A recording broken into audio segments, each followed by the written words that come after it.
ನನ್ನ ಮಗಳು ನಾಪತ್ತೆ ಆಗಿದ್ದಾಳೆ, ಬೆಳಿಗ್ಗೆ ಶಾಲೆಗೆ ಹೋಗಿ ಮಕ್ಕಳಿಗೆ ಪಾಠ ಮಾಡಿ ಬರ್ತೀನಿ ಅಂತ ಹೋದೋಳು ಇನ್ನು ಮನೆಗ್ ಬಂದಿಲ್ಲ ಅಂತೇಳಿ ಇಲ್ಲೊಬ್ಬ ತಂದೆ ಪೊಲೀಸರಿಗೆ ಕಂಪ್ಲೇಂಟ್ ಕೊಟ್ಟಿರ್ತಾನೆ.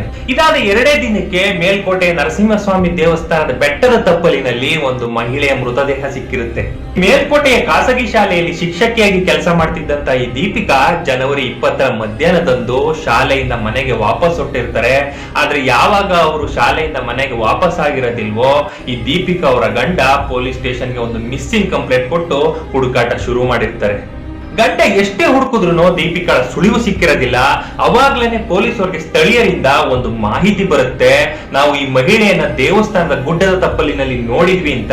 ಇಮಿಡಿಯೇಟ್ ಆಗಿ ಪೊಲೀಸರು ಆ ಸ್ಥಳವನ್ನ ಭೇಟಿ ಕೊಟ್ಟು ಪರಿಶೀಲನೆ ನಡೆಸಿದಾಗ ದೀಪಿಕಾ ಬಳಸ್ತಿದ್ದಂತಹ ಸ್ಕೂಟಿ ಮಾತ್ರ ಅವರು ಸಿಗುತ್ತೆ. ಇದಾದ ನಂತರ ಬೆಟ್ಟದ ತಪ್ಪಲಿನಲ್ಲಿ ಹಿಂಡು ಹದ್ದುಗಳು ಗುಂಪು ಕಟ್ಟಿರ್ತವೆ, ಹಾಗೇನೆ ಕಾಗೆಗಳು ಅರಚಾಡ್ತಿರ್ತವೆ.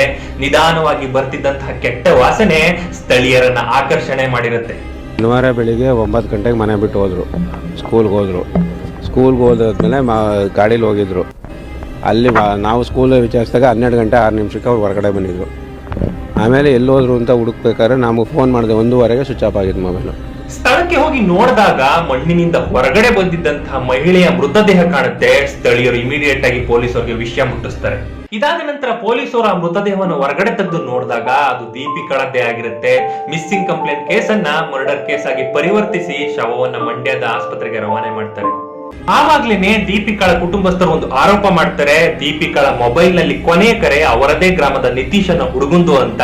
ಇದೆಲ್ಲಾನು ನೋಡಿದ್ರೆ ಎಲ್ಲೋ ಒಂದ್ ಕಡೆ ಆ ಹುಡುಗ ನಿತೀಶ್ ಅನ್ನೋನ್ ಮೇಲೆ ಸಾಕಷ್ಟು ಅನುಮಾನಗಳು ಮೂಡುತ್ತೆ. ಅದಕ್ಕೆ ಪುಷ್ಟಿ ನೀಡೋ ತರ ಶವ ಪತ್ತೆಯಾದ ನಂತರ ಈ ಹುಡುಗ ನಿತೀಶ್ ನಾಪತ್ತೆ ಆಗಿರೋದು ಈ ದೀಪಿಕಾಳನ್ನ ಕೊಲೆ ಮಾಡಿ ಶವವನ್ನ ಹೂತಿಟ್ಟು ಹೋಗಿರುವಂತ ಸಂಶಯಗಳನ್ನ ಮೂಡಿಸುತ್ತೆ. ಅವ್ನು ಬಿಡಬಾರ್ದು ಸ್ವಾಮಿ, ಅವ್ನಿಗಿಲ್ಲ ಜೀವಾದಿ ಶಿಕ್ಷೆ ಕೊಡ್ಬೇಕು, ಇಲ್ಲ ನಮ್ಗೆ ಬಿಟ್ರೆ ನಾವೇನಾರ ಮಾಡಿ. ಅದೇ ಬೆಟ್ಟದ ತಪ್ಪಲಿನಲ್ಲಿ ಒಬ್ಬ ಮಹಿಳೆಯನ್ನ ಯುವಕನೊಬ್ಬ ಎಳೆದಾಡ್ತಾ ಇರುವಂತಹ ದೃಶ್ಯವನ್ನ ಪ್ರವಾಸಿಗರೊಬ್ರು ಚಿತ್ರೀಕರಿಸಿರ್ತಾರೆ. ಅದನ್ನ ಇವಾಗ ಪೊಲೀಸರಿಗೆ ತಲುಪಿಸಿದ್ದಾರೆ. ಇಲ್ಲಿ ಕುಟುಂಬಸ್ಥರ ಆರೋಪ ನಿತೀಶ್ ಅನ್ನೋ ಹುಡುಗನ ಮೇಲೆ, ಹಾಗೇನೆ ಪ್ರವಾಸಿಗರು ಕೊಟ್ಟಿರುವಂತಹ ವಿಡಿಯೋದಲ್ಲೂ ಒಬ್ಬ ಯುವಕ ಮಹಿಳೆಯನ್ನ ಎಳೆದಾಡ್ತಿರುವಂತಹ ದೃಶ್ಯ ಇರೋದು ಎಲ್ಲೋ ಒಂದು ಕಡೆ ಸಾಕಷ್ಟು ಅನುಮಾನಗಳನ್ನ ಮೂಡಿಸಿದೆ.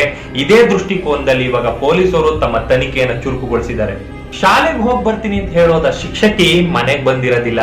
ಹೆಂಡತಿನ ಹುಡ್ಕೊಂಡು ಹೊರಟಂತಹ ಗಂಡನ್ಗೆ ಯಾರೋ ಕೊಲೆ ಮಾಡಿಬಿಟ್ಟಂತಹ ಮೃತದೇಹ ಸಿಕ್ಕಿರುತ್ತೆ.